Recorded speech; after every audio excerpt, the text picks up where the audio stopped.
Cabinet was updated on the 2024-2025 summer crops marketing season report and the 2025 winter season crops production and the 2025-2026 summer season production plan.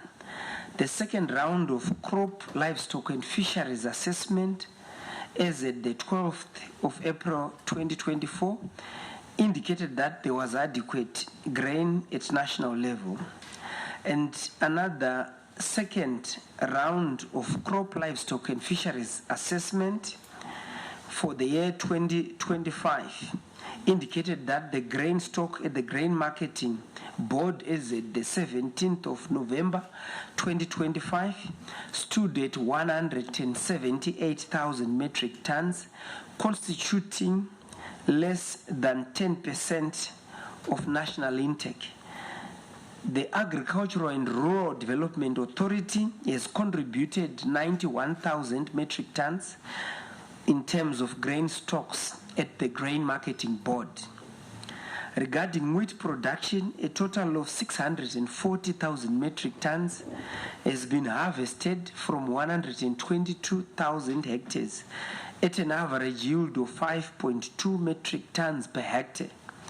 A total of 47,709 metric tons of barley has been harvested from 6,156 hectares planted. The distribution of inputs, that is maize, seed, compound D, fertilizer, and top continues across all provinces. As at the 12th of November 2025, a total of 35,929 hectares had been planted in terms of tobacco across all provinces, reflecting a 6% increase from the 33,970 hectares planted at the same time in the year 2024.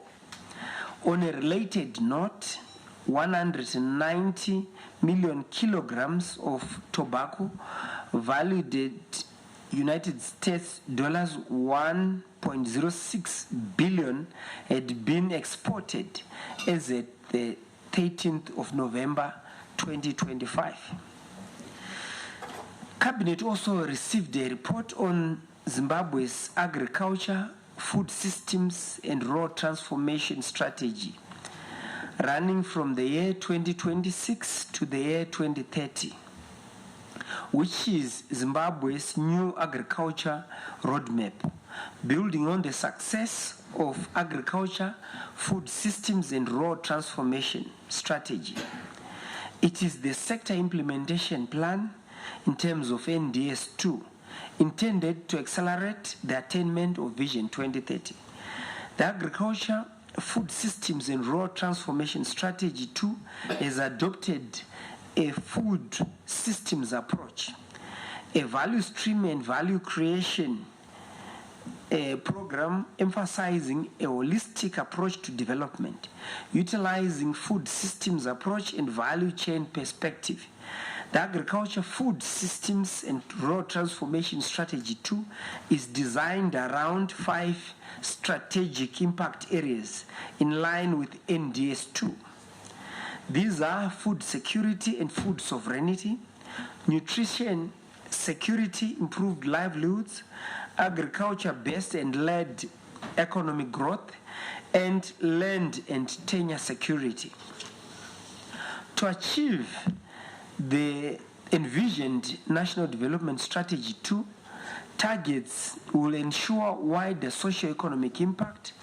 The Agriculture, Food Systems and Rural Transformation Strategy 2 is structured around 10 pillars, namely enabling policy, regulatory and coordination environment, sustainable production and productivity, research, innovation, technology and modernization, climate adaptation, mitigation and resilience building, rural industrialization and rural development, investment and finance, markets and trade development, enabling infrastructure development, rehabilitation and management, land and tenure security, building internal capacity to deliver transformation.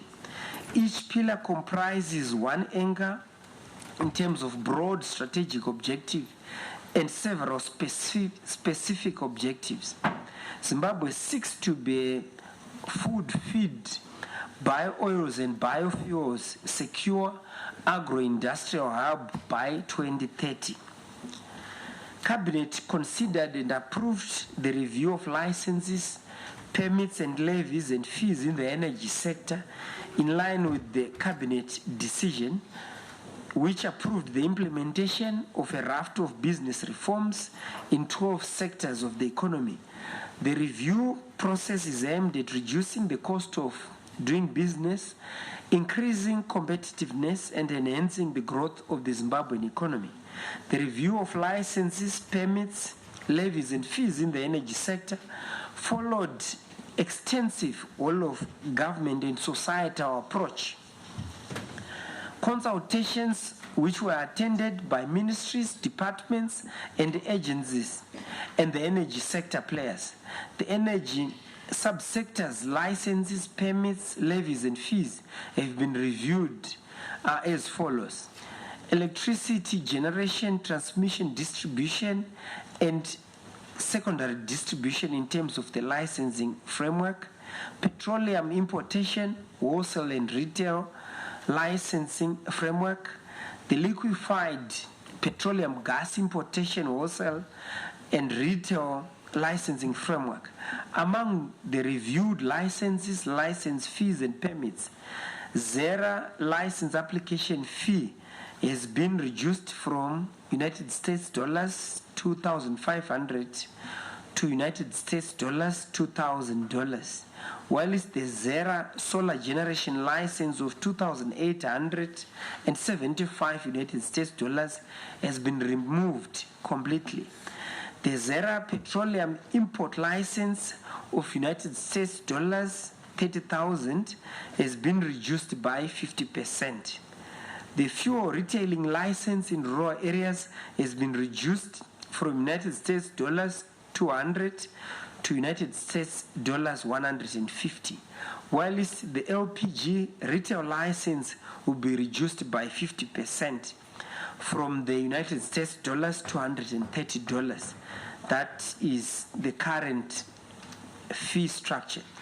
Furthermore, it is noted that the investment in the energy sector has been largely being driven by government, and this model had become unsustainable given the limited fiscal space and access to external resources, which had been one of the shortcomings.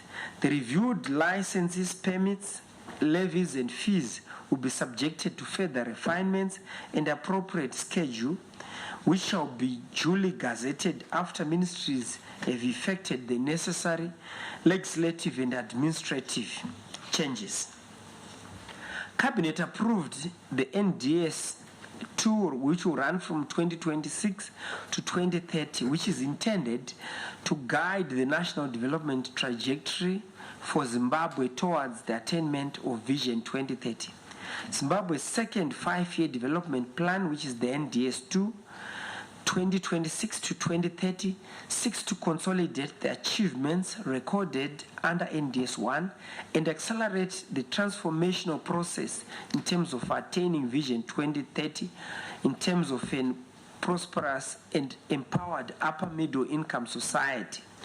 Under NDS1, 2021 to 2025, Zimbabwe achieved substantial progress across the 14 thematic areas.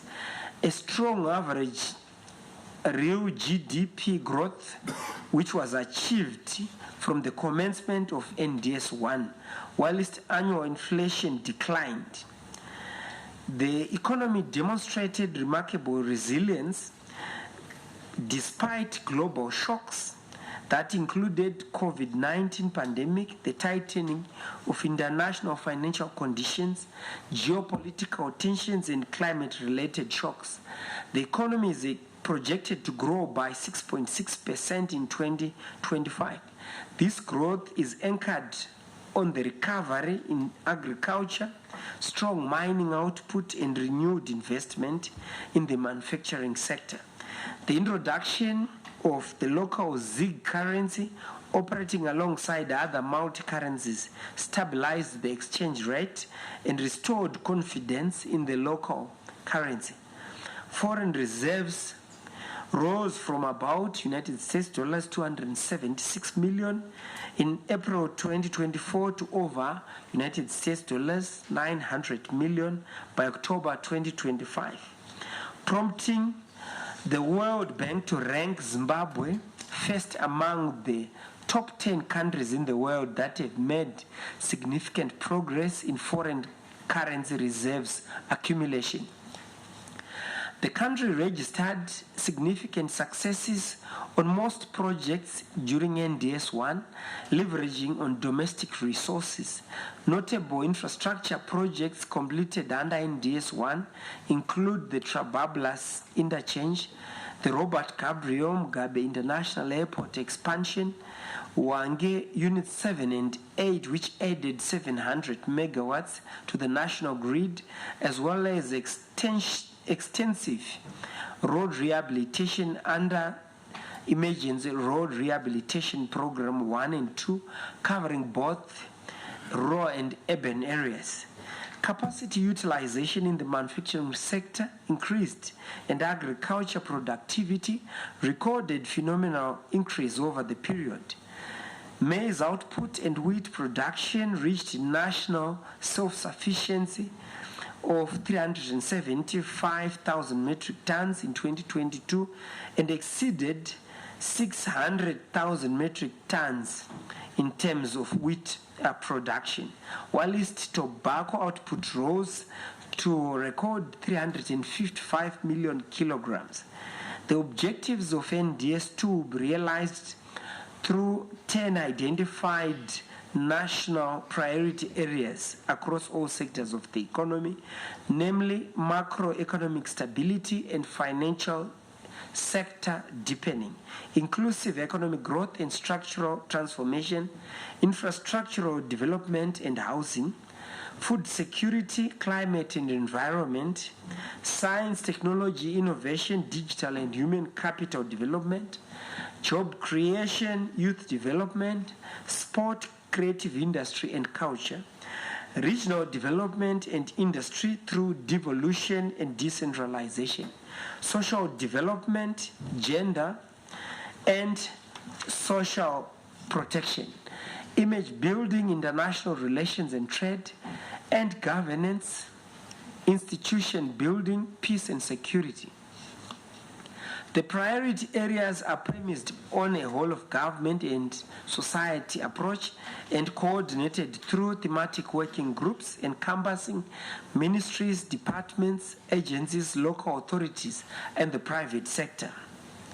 Cabinet received a report on the Honorable Vice President Dr. CGDN Chiwenga, who toured Matabeleland South Province from the 22nd to the 24th of October 2025.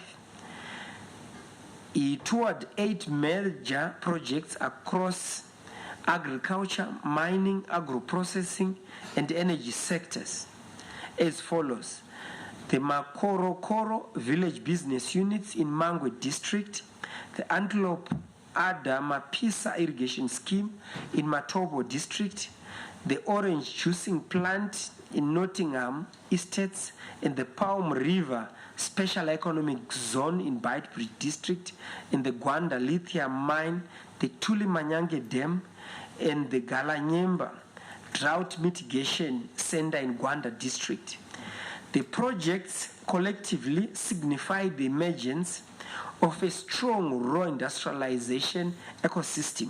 Over 5,000 jobs were created, and the projects also support thousands of livelihoods through supply chains in transport, retail, and services. Some of the projects will earn the country foreign currency through export of their products, whilst value addition and beneficiation is being promoted.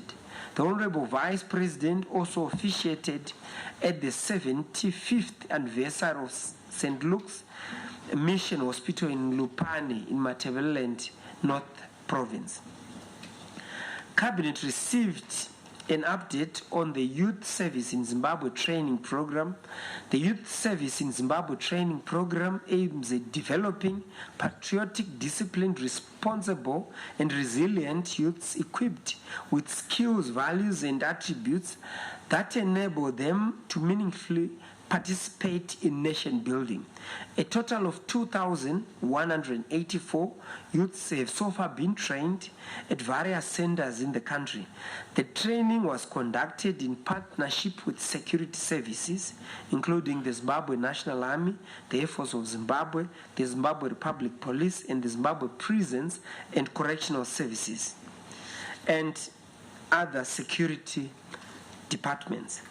A total of 174 youths underwent rehabilitation at the Angel of Hope Drug Rehabilitation Center in Mbare. Were also trained under the program at Dadaya Youth Training Center.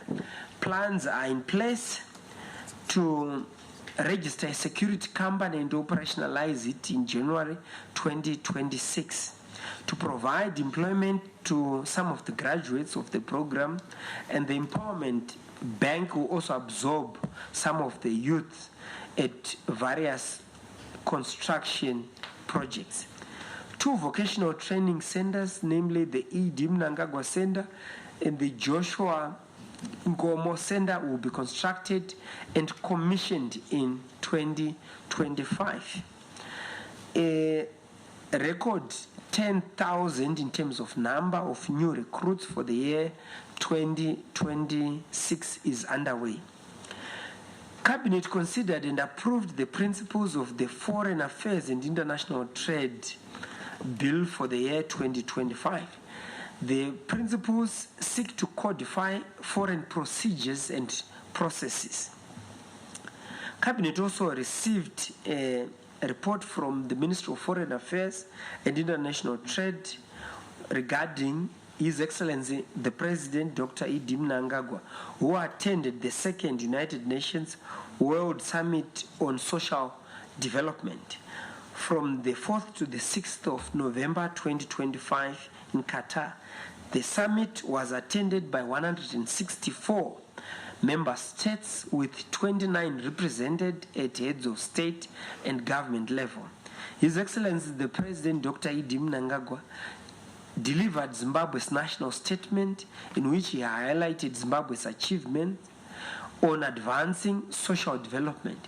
He cited progress on poverty eradication, promotion of decent work, social protection, inclusion, and advocated for the reform of the global financial system and the total removal of unilateral coercive measures. His Excellency the President held bilateral meetings, including with the Prime Minister and the Minister of Foreign Affairs of Qatar. Cabinet received and noted the report on His Excellency the President Dr. E.D. Mnangagwa's attendance of the virtual extraordinary summit of heads of state and government held on the 7th of November 2025. The objective of the SADC summit was to consider the leadership situation of SADC following political developments in Madagascar. The meeting was attended by 15 member states, with 6 being represented by heads of state and government. The President of Madagascar briefed the summit on political developments in his respective country. The withdrawal of Madagascar's chairmanship was highlighted as being a matrix to resolve national challenges in the respective country. His Excellency President Cyril Ramaphosa, the President of South Africa, being the incoming chair, was appointed the interim chair of SADC. His Excellency, the President, Dr. E.D. Mnangagwa, undertook to assist the interim chair by hosting some SADC meetings in Zimbabwe as the outgoing chair. Zimbabwe will therefore continue in the role of outgoing chair up to August 2027. The SADC Secretariat was tasked to identify a new incoming chairperson by the 30th of November 2025, in line with the principle of rotation for SADC chairmanship. His Excellency, the President, Dr. E.D. Mnangagwa, also visited Angola for the country's 50th independence anniversary celebrations, which were held in Luanda on the 11th of November 2025.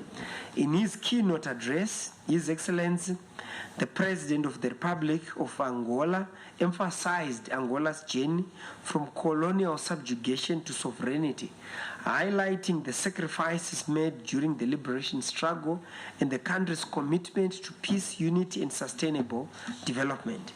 Zimbabwe's presence at the Golden Jubilee reaffirmed the strong historical and diplomatic ties between Zimbabwe and Angola, rooted in shared liberation values and mutual respect. Cabinet the report on the attendance by the Honorable Vice President Dr. CGDN Chiwenga on behalf of His Excellency the President Dr. E.D. Mnangagwa at the inauguration ceremony of Her Excellency President Samia Hassan in Dodoma, Tanzania. The Honorable Vice President attended the inauguration ceremony of Her Excellency the President Samia Hassan in Dodoma, Tanzania on the 3rd of November 2025. The ceremony was attended by presidents of the republics of Burundi, Mozambique, Somalia, and Zambia, as well as by vice presidents, foreign ministers, and diplomats accredited to the United Republic of Tanzania. On his part, the Vice President, Dr. CGDN Chiwenga, congratulated President Samia Hassan on her election and inauguration and reaffirmed the deep historical and cultural ties that exist between Zimbabwe and Tanzania. In her address, President Hassan urged the people of Tanzania to remain united and focus on development. I thank you. Thank you very much, Honorable Minister, for presenting today's cabinet highlights. We now move to the first round of 3 questions. Then we ask the relevant ministers to respond to those questions. Over to you, colleagues.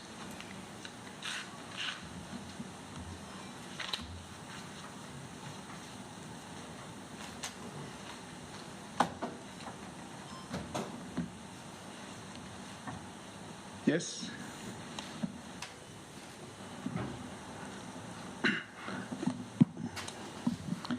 Thank you very much, Chief Secretary. I'm Samuel Damura from the Herald. I have 2 questions. Firstly, it has to do with the reduction of fees on the energy sector.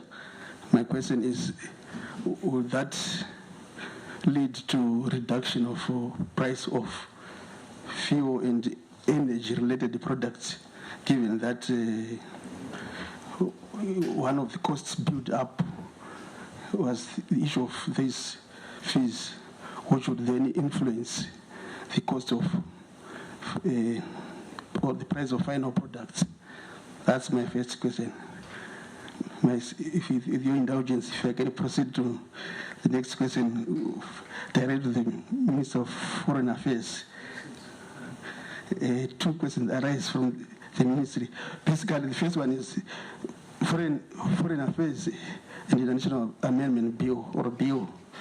My question is, what does the bill seek to achieve? In other words, what are the essential elements? What does it seek to improve? That was not there. Then, related to that, my last question is to do with that SADC case wants to identify a member of the Troika arising from the withdrawal of Madagascar. My question is, given events that took place in Madagascar, is SADC been able to balance the desire to uphold the principle of sovereignty and solidarity probably, and the need to ensure that the country upholds SADC democratic and protocol principles? Are we satisfied as SADC that we ensure that those competing interests are balanced? I thank you. Thank you very much. Questions? Yes.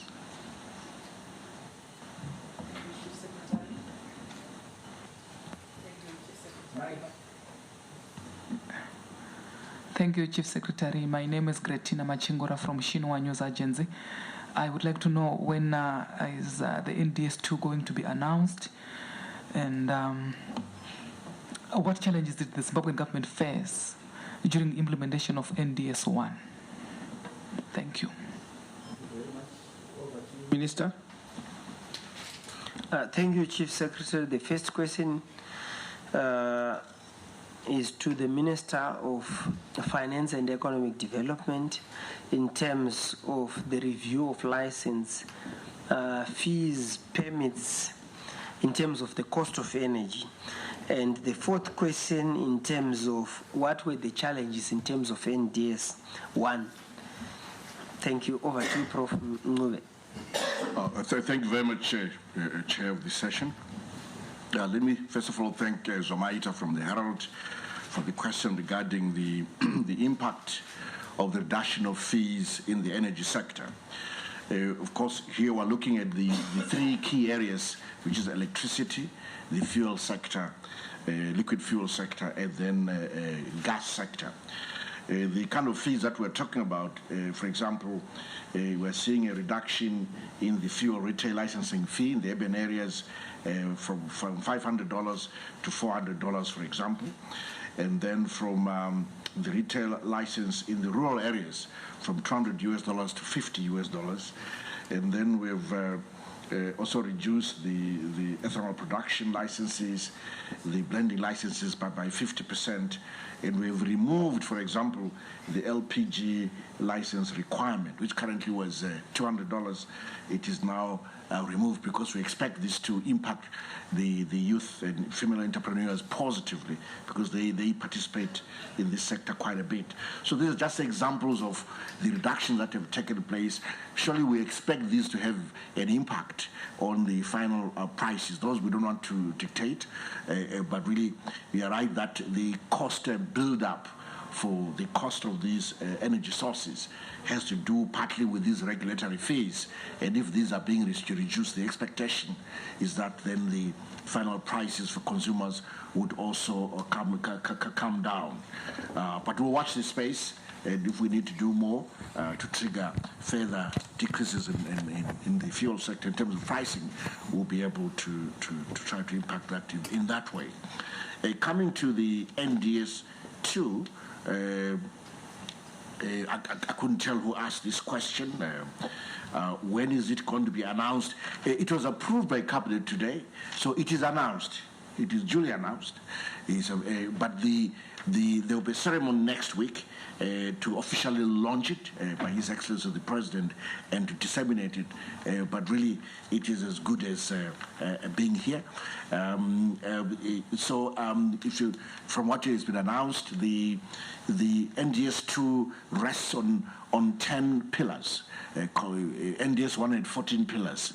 NDS2 with 10 pillars, pertaining to macroeconomic stability, structural transformation, infrastructure development, for example, agriculture, food security, energy, climate, and water security.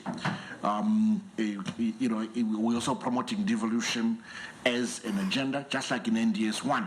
So we've got 10, and I'm just brushing through these very broadly, 10 areas that NDS 2 is looking at. So please watch the space. When we launch the document next week, you'll get the fuller detail of what's in it. And for each pillar, each of the 10 pillars, we have the outcomes clearly spelled out in terms of what we expect, but also the sub-strategies for each pillar that we'll implement, that we'll make use of to achieve and attain those outcomes or objectives.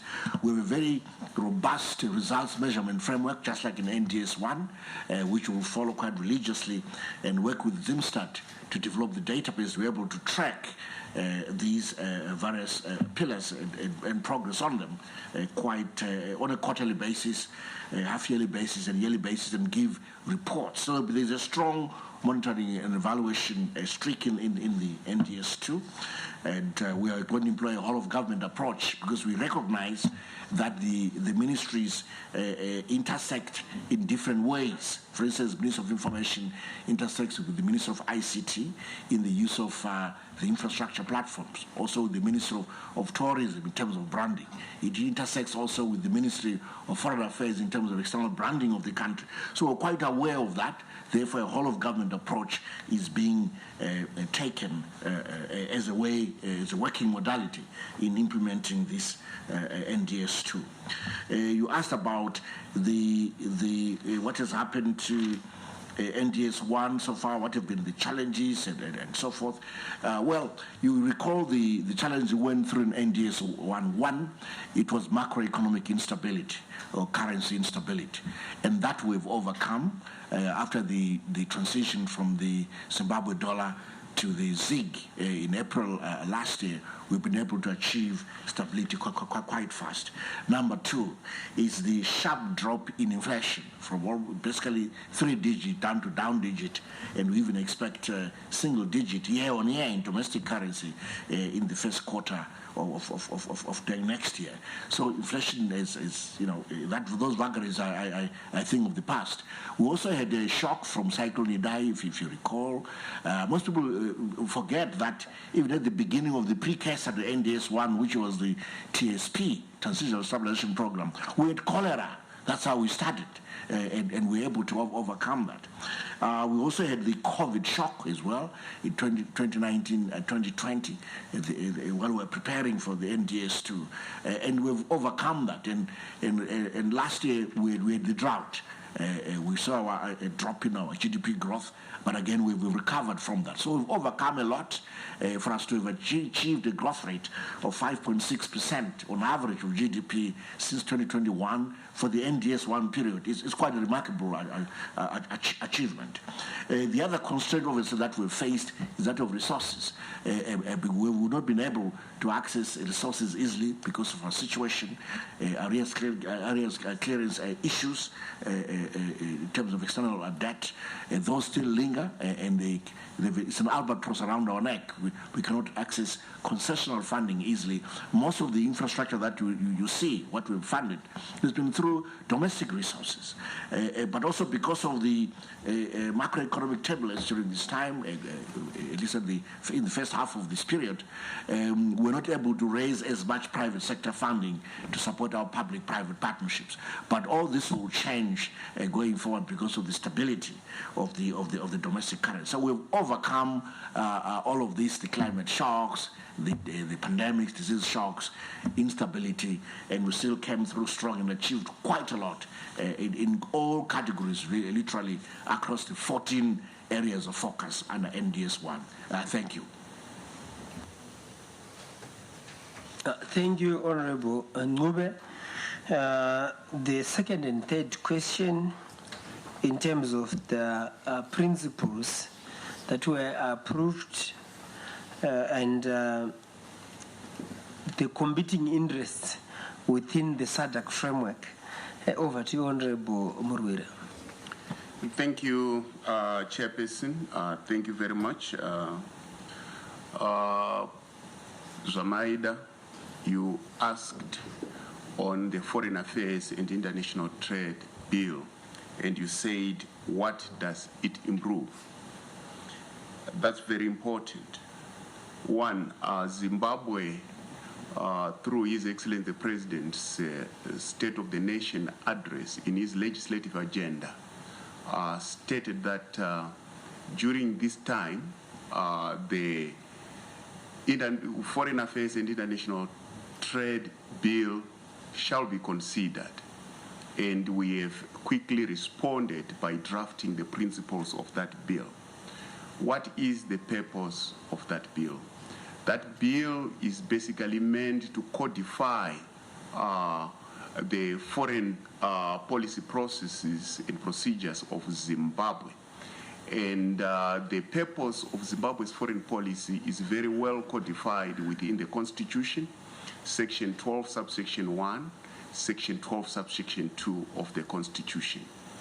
But all these are in Chapter 2 of the Constitution, where in Section 8, the state and the government are directed to enact laws and policies that ensure Zimbabwe's integrity, sovereignty, as well as the prosperity of its people, so that they can live happy and fulfilling lives.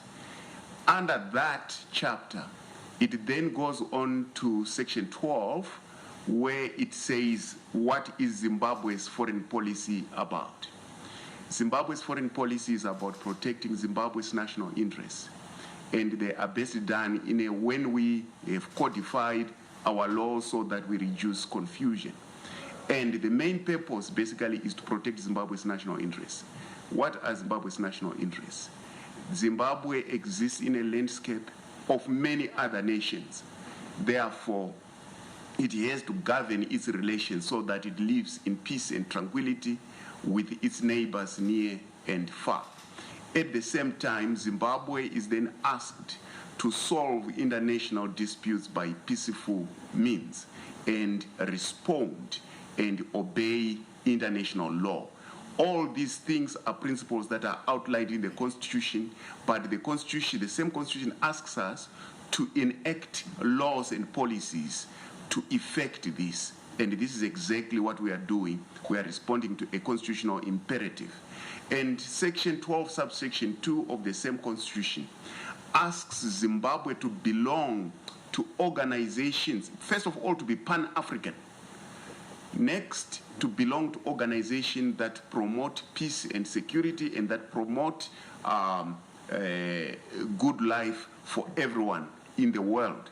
That's why Zimbabwe belongs to SADC, COMESA, AU, and the African Union. So this law is going to codify all these things. And democracy, foreign policy is done for the purpose of prosperity of the nation within a peaceful environment. It therefore means our diplomacy is economic by nature. So our foreign affairs, as coined by His Excellency the President, promotes the economic interests of Zimbabwe and therefore codifies the way we are going to do trade with the region, with the rest of the world, in a codified, predictable manner. In other words, our foreign policy, which is then enacted in this act, aims for a stable and mature foreign engagement, which respects Zimbabwe's sovereignty and the sovereignty of others, but in a codified way so that there is no confusion. So just in short, Zimbabwe did not have this bill. That's why His Excellency made sure that in his State of the Nation address, he announced that this bill has to start as required by the Constitution. The next question was on the issue of leadership in the SADC region. Yes, there are events that occurred in Madagascar that led to the change of government. And when that government changed, you would know that there are certain processes that took place in the African Union. But at the same time, Madagascar was able to just respectively say, because of the events that had happened in that country, they couldn't continue being chair of SADC. So SADC processes had to be invoked, and this led to the summit, virtual summit of 7 November 2025, where it was South Africa is the incoming chair, was the debut of Madagascar. So naturally, the Republic of South Africa takes over as interim chair up to August 2026, and then takes its own chair, the real chair, from 2026 to 2027. And Zimbabwe, in the same vein, is outgoing chair, but it will then mean Zimbabwe will be outgoing chair until August 2027. The process of electing the incoming chair will follow the rotation principle, and we are expecting this to happen very shortly. In terms of our rules of rotation, we will know who is the incoming chair, because the explanation is that SADC, the top of SADC, is a tripartite. It is what we call the troika. It consists of the chair, the outgoing chair, and the incoming chair. But meanwhile, we only have the chair, South Africa, the outgoing chair, Zimbabwe, and therefore we need the incoming chair. So this is the process that is going to happen in order to complete the troika.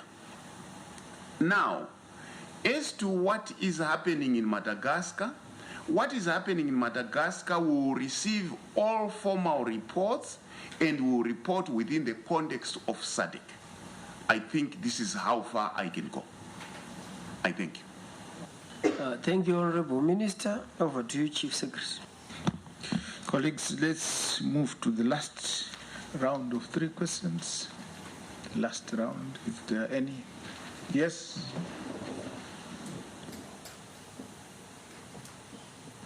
Afternoon, my name is Pride from Newsday, and my question is directed to the Minister of Foreign Affairs.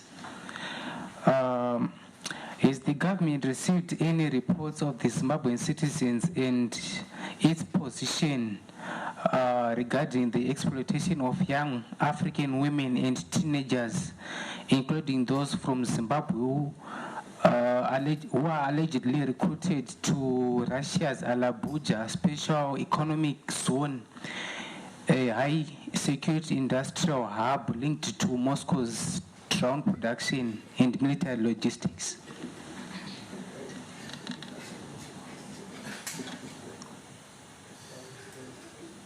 Any further questions?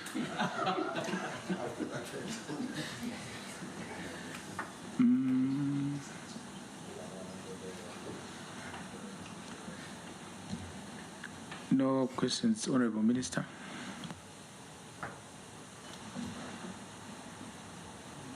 No? I think I can respond. Do you want to respond? You can go ahead, Chair. We did not discuss that matter in cabinet today. Thank you. Thank you very much, Honorable Ministers, for responding to those questions. We've come to the end of today's post-cabinet press briefing. Thank you very much.